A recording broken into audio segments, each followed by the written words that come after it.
This is KCSB FM 91.9 in Santa Barbara. And this is Tiny Boot Radio. Tiny Boot, Tiny Boot. Woo! Hi, my name's Eric Martinez. And my name's Kiyomi Morrison. And we're co-hosts of Tiny Boot Radio. Tiny Boot Radio is kind of a lot of different stuff. Mm-hmm. We were like a show with a lot of different segments. I think the core is like sharing music that we both enjoy, that we like, usually with a theme for that week. But there's a lot of little interesting segments that I personally really enjoy, like the horoscope segment, or I don't know, just maybe having listeners call in, and then also like music review stuff that we've done before, and then even new stuff that we're working on, like Eric's Corner. Kiyomi's Corner. Yeah. Yeah, but pretty much it's just like music that we both like that we want to show each other. So there's like not usually a clear like genre or theme. Mm-hmm. Well, I had known about KCSB for a while when I went to school here, but when I graduated was the chance when I actually was able to like, I don't know, do something extracurricular. Mm-hmm. So I was already busy really like most of the time when I was in school. And after I graduated, that summer is when I applied to KCSB. So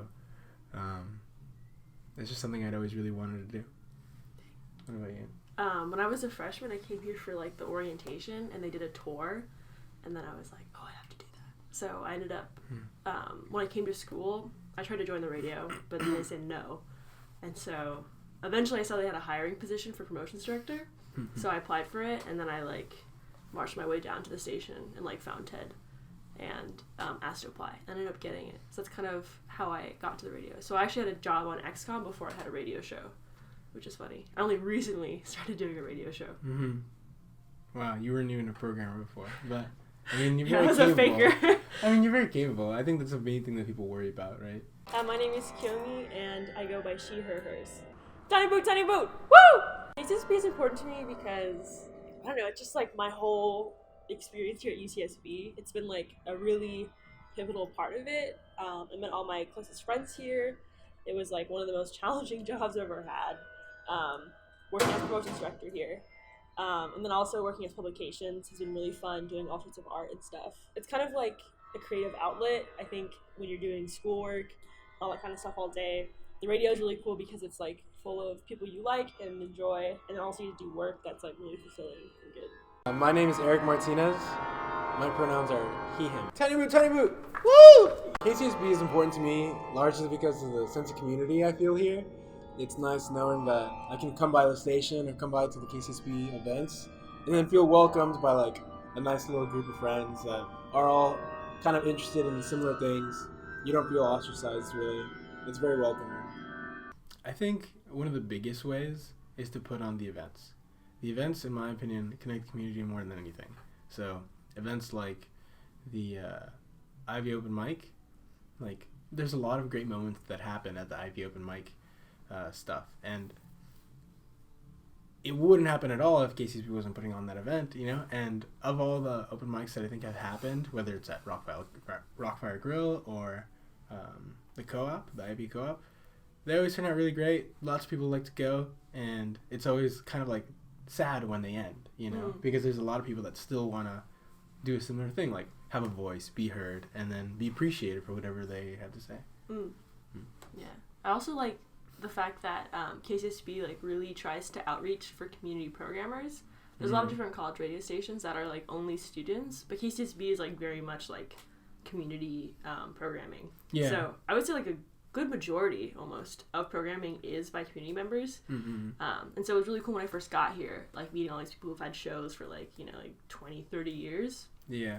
And so I think that that's really cool because I think too it's like a lot of times like there isn't a lot of connection between like college generation and like other generations, so it's kind of like a cool, besides like, you know, your parents or like from like your work or family, to like have people that you know that are like, you know, totally different perspectives and like different lifestyle, which is pretty cool.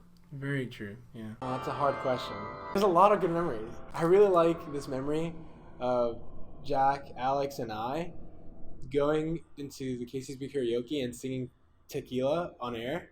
Because it's such a funny song. It's just pure instrumental until the one lyric, which is tequila, and then that's it.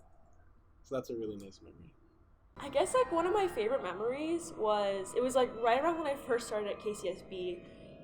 Megan Nykirk was the GM when I first got here, and also, like, one of my really, really close friends. And she took me to a show at Fun Zone, which is, like, this DIY venue at, I think it was, like, was it a baseball place? A batting cage. Yeah, it was, like, a baseball place. I was at batting cages, and you had, like, a bunch of bands there.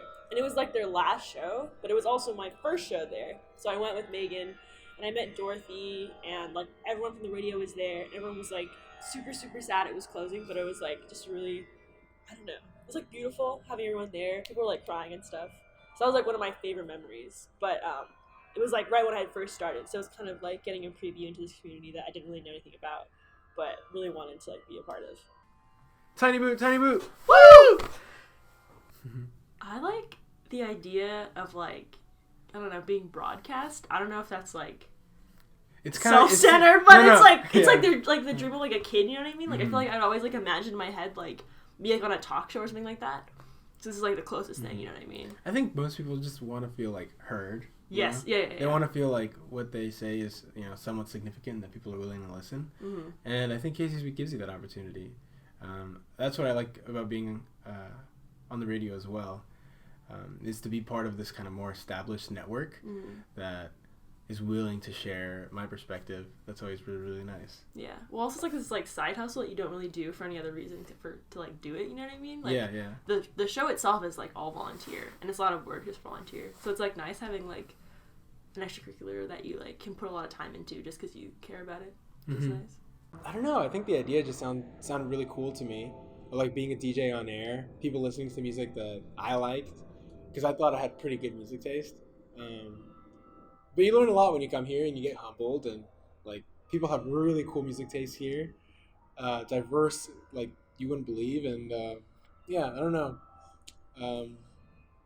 I just really wanted to be on air and, like, have someone listen to my show, whether it's my mom or my roommate or whatever. When I'm playing music for other people, I like to, like, curate my music kind of to their taste, because I have, like, pretty eclectic music taste that's, like, kind of all over the place. So I kind of like finding songs that someone else, like, will really, really like.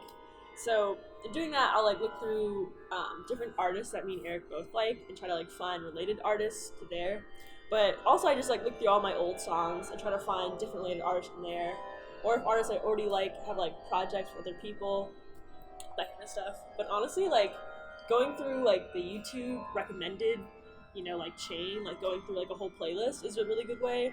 And then also, just going through Spotify and going to, like, related artists, like, artists you like, you can find, like, a lot of really good artists that way. But I've also been finding a lot of artists through TikTok, which is terrible. But it's actually a pretty good platform in terms of, like, finding new music and that kind of stuff. Depends. So sometimes we have a theme, and the theme will largely influence my creation, obviously. But other than that, I like to play artists that I feel like I absolutely love and haven't really had a voice. So they're sitting at, like, less than, like, 10,000 streams or something on Spotify. Those are really great because I feel like if I love that track, then I really want more people to find out about them. I want them to be, like, more successful, book more shows, and contribute their voice to the larger mass of people out there. Also, if what they're saying is really important too, then that's really meaningful to me. Or if it's a voice that's more or less marginalized. So if it's someone who's, like, poorer, or if it's a minority voice. Tiny Boot, Tiny Boot! Woo! I mean, I think a lot of the times our show is more like a comedy sketch, which is interesting. But I really like that. I really like that it's... We're bringing comedy. Yeah, it's casual. It's, like, not hard to listen to, I'd say, most of the time. Our music is, like, not... I guess I don't know if I want to say abrasive necessarily, but, it's, like, it's not something that is hard to listen to. Like, it has melody, has harmonies and stuff. It's not something that's very abrasive to the standard idea of listening to music, and so in that way, it's very inviting. I'd say I like it. I like that it's inviting. Okay. I think that our show brings light and joy. Yeah, I think so too. To all who witness it. Mm-hmm. Listen to it and let us know. Yeah, every time we're like when we're on air, we're like, please call in and let us know if this is too much. It's just annoying. And then it's silence. Yeah, no one calls in. So that's a good sign. They must be enjoying it. They must. Tiny boot, tiny boot. Woo!